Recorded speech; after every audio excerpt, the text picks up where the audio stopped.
¿Quién está libre de pecados? ¿Quién pudiera en este tiempo arrojar esa primera piedra?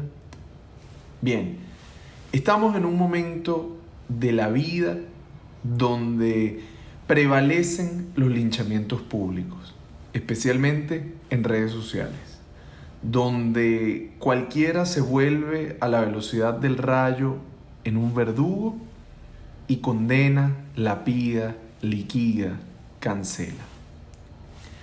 Bien, en este momento, para este episodio número 52 de Fuera de Consulta, vamos a hablar sobre quién tira la primera piedra y el perdón, especialmente propicio en estos tiempos de Semana Santa. Muy bien, mi nombre es Abel Saraiva, soy psicólogo, psicoanalista y bienvenidos a un nuevo episodio de Fuera de Consulta. Vamos.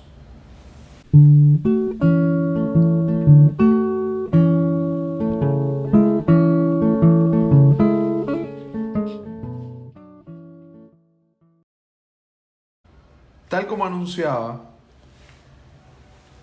el tema de las redes sociales y condenar, juzgar, asumir una posición de verdugos se ha vuelto cada vez más frecuente.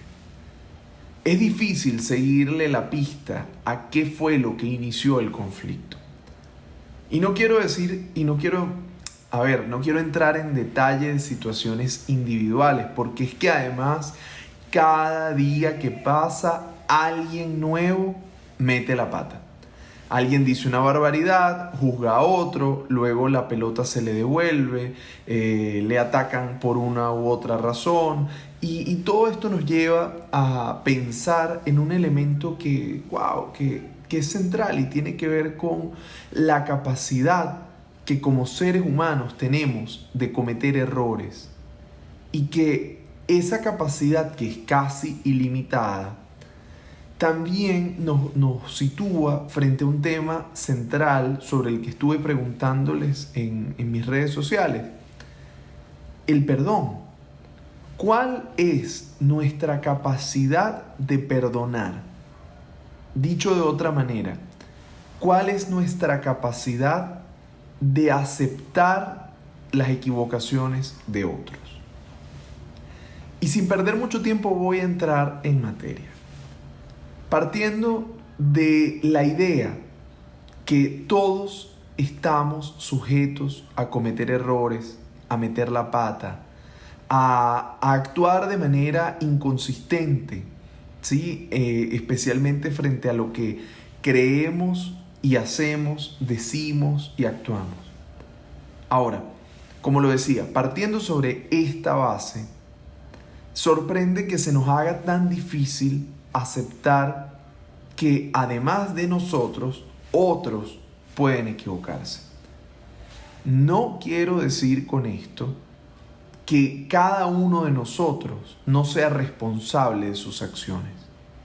Y de hecho, para quienes siguen este podcast desde el inicio, uno de los llamados permanentes que yo hago es a mirar cuál es nuestra responsabilidad en medio de todo lo que nos pasa. Sin embargo, también creo que a veces queremos sobreresponsabilizar a los demás y salirnos un poco de la escena. Dicho de otra manera, lo que hacen los demás nos molesta sobremanera. Lo atacamos, lo criticamos, lo condenamos y especialmente en este tiempo lo cancelamos. ¿Ok? Pero cuando somos nosotros los que estamos del otro lado de la acera, generalmente queremos decir que eso que hicimos fue sin culpa, que fue un error involuntario, que no era nuestra intención. Pero esa transición entre verdugo y acusado, entre víctima y victimario, cada vez se hace más pequeña. Y esto definitivamente tiene que llamarnos a la reflexión, porque las redes sociales son espacios para compartir opiniones y sí, que podemos opinar sobre las personas y sobre las cosas, pero estoy totalmente en contra de los juicios públicos. ¿Por qué? Porque las redes sociales apenas nos muestran un pedacito diminuto de una historia. Nosotros, en base a esa opinión que no excede los 280 caracteres, queremos condenar toda la vida, la carrera de una persona. Pero voy a conectar con las ideas centrales que les traigo el día de hoy. Por un lado, como lo vengo anunciando, nuestra capacidad infinita de errar. Esto es lo primero. Lo segundo, con las dificultades que a veces tenemos para el perdón, y más adelante voy a ahondar un poco en esto. Y tercero, que quizá es un elemento menor, pero que yo quiero dejar sobre la mesa, y tiene que ver con que las condiciones del mundo han cambiado. Conforme pasamos más y más tiempo en redes sociales, lo que decimos deja una huella, y sobre todo una huella rastreable.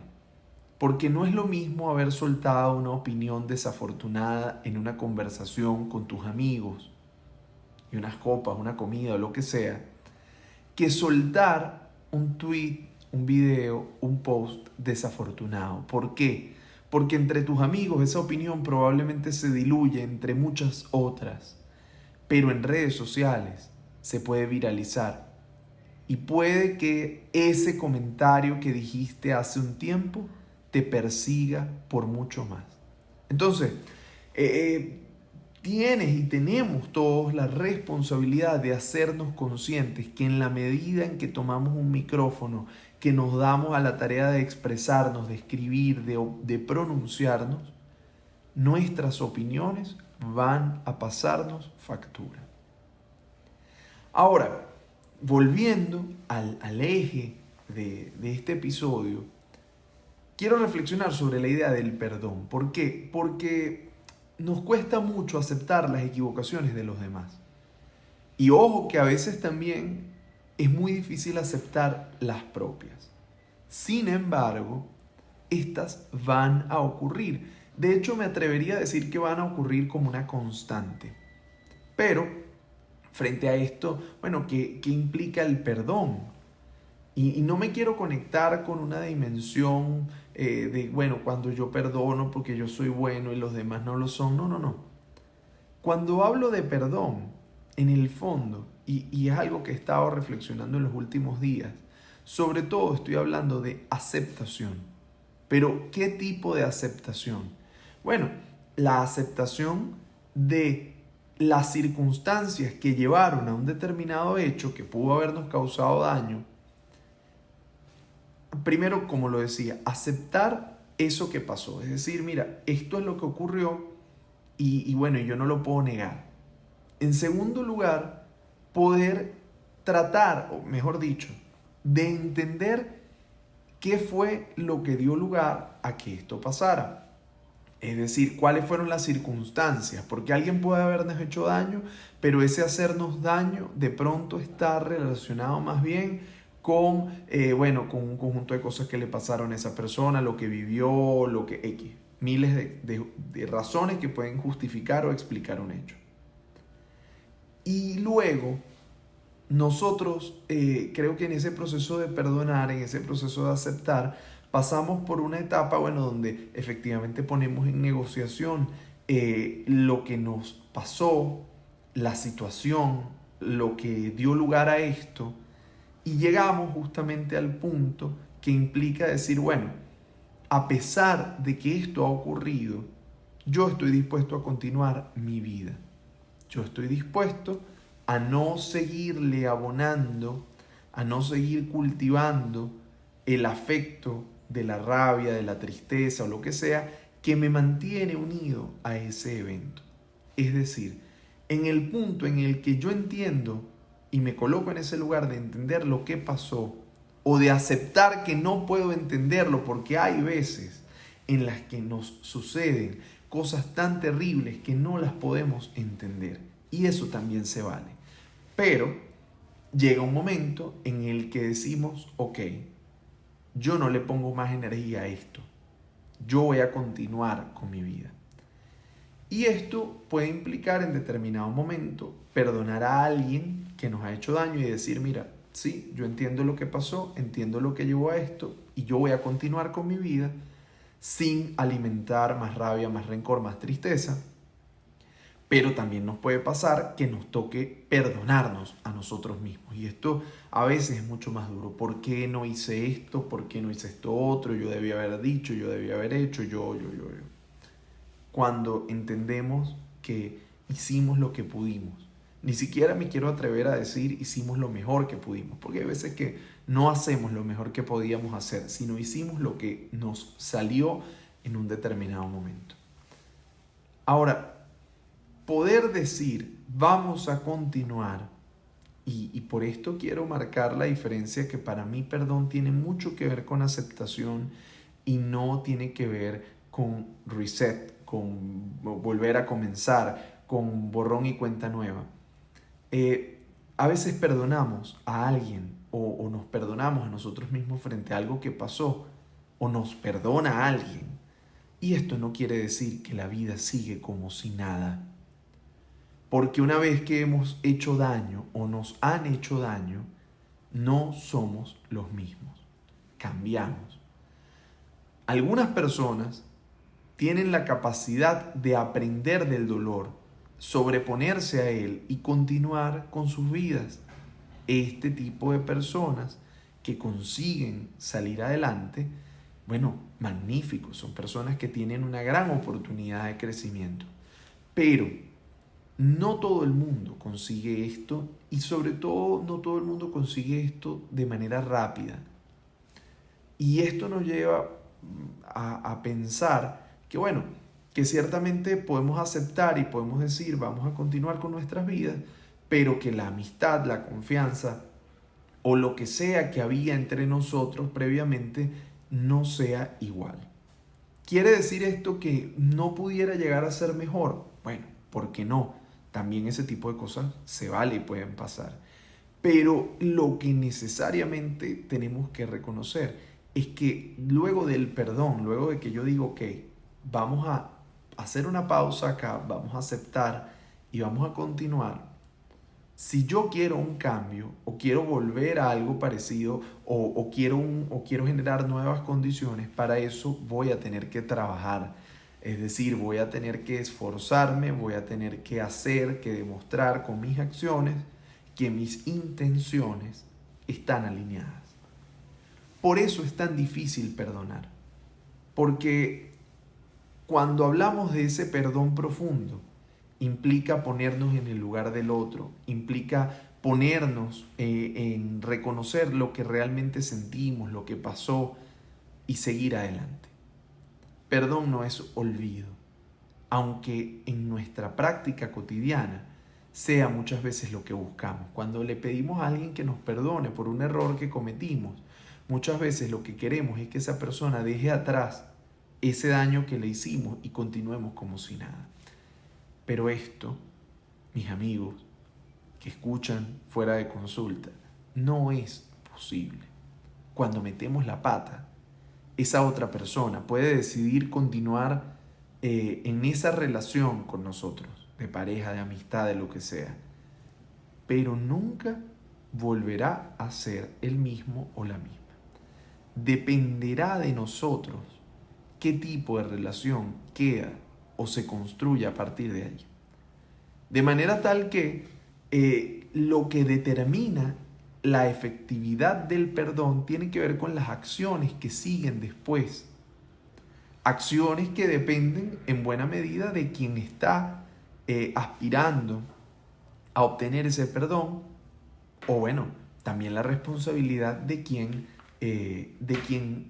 continúa en un vínculo, porque ciertamente la decisión de perdonar es una decisión que es personal, pero involucra a otros. A veces esos otros nos acompañan y sus acciones nos dan a entender que fue una buena decisión, y hay otras donde sencillamente no. Pero la ventaja que nos ofrece el perdón siempre es la posibilidad de no cultivar afectos que nos dañan. Especialmente creo que el perdón puede llegar a liberar. Pero para poder hacerlo, como decía, tienen que haber unas condiciones. Y no me refiero a que los perdones tienen que ser condicionales y es un chantaje emocional, no. Deben haber condiciones para conseguir el perdón. ¿Cuáles serían estas condiciones? Bueno, en primer lugar, que yo esté preparado para perdonar. No puedo perdonar antes de tiempo. En segundo lugar, pienso que es súper importante ponernos en los zapatos del otro, inclusive del que nos dañó, pero también poder identificar claramente qué fue lo que nosotros sentimos. En tercer lugar, comprender que perdonar no significa olvidar, no significa resetear. Y en cuarto lugar, creo que pensar que el perdón es una manera de inclusive dar cierre a procesos dolorosos para empezar a construir nuevas relaciones con la persona o la circunstancia que nos dañó, pero también con el entorno y con nosotros. Al perdonar, también podemos poner un límite al dolor, límite al sufrimiento y límite también a nuestro propio hábito de gozar y engancharnos con lo que nos lastima. Perdonar no significa dejar atrás lo que somos, ni significa permitir que las personas nos lastimen o abusen de nosotros. Perdonar tiene que ver con confianza y para ello pues hay que transformar nuestras intenciones en actos.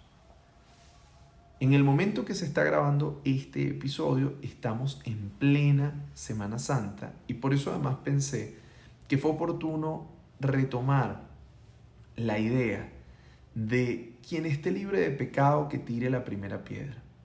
Y lo digo no porque me quiera meter en las profundidades del pecado, sino por la idea de que todos en algún momento dado podemos equivocarnos. Nos tocará perdonar y ser perdonados. Pero lo que sí no podemos permitirnos es el lujo de creer que nunca nos equivocamos y que en ese sentido nosotros tenemos el derecho de juzgar y de condenar a todo aquel que se equivoca. A veces nos toca ser un poco más prudentes, aguantarnos un poco la lengua, no decir lo primero que se nos viene a la cabeza porque esto puede tener consecuencias, de seguro las va a tener y nosotros pudiéramos terminar arrepintiéndonos. No implica esto no poner límite o que no nos pronunciemos ante las situaciones injustas.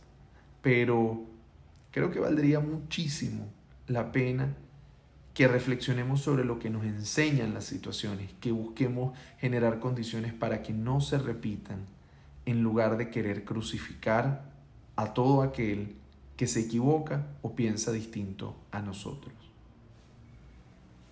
Nos vemos en un próximo episodio de Fuera de Consulta. Si te gustó el episodio y si te gusta este podcast, suscríbete. Síguenos en nuestras redes sociales, @belsaraiva, @fuera de consulta, en todas las plataformas. Suscríbete al canal de YouTube, déjanos tus comentarios y no dudes en contarnos qué te ha pasado, qué has vivido con el tema del perdón. Acá estaremos para leerte, para escucharte y para seguir juntos fuera de consulta. Nos vemos en una próxima oportunidad.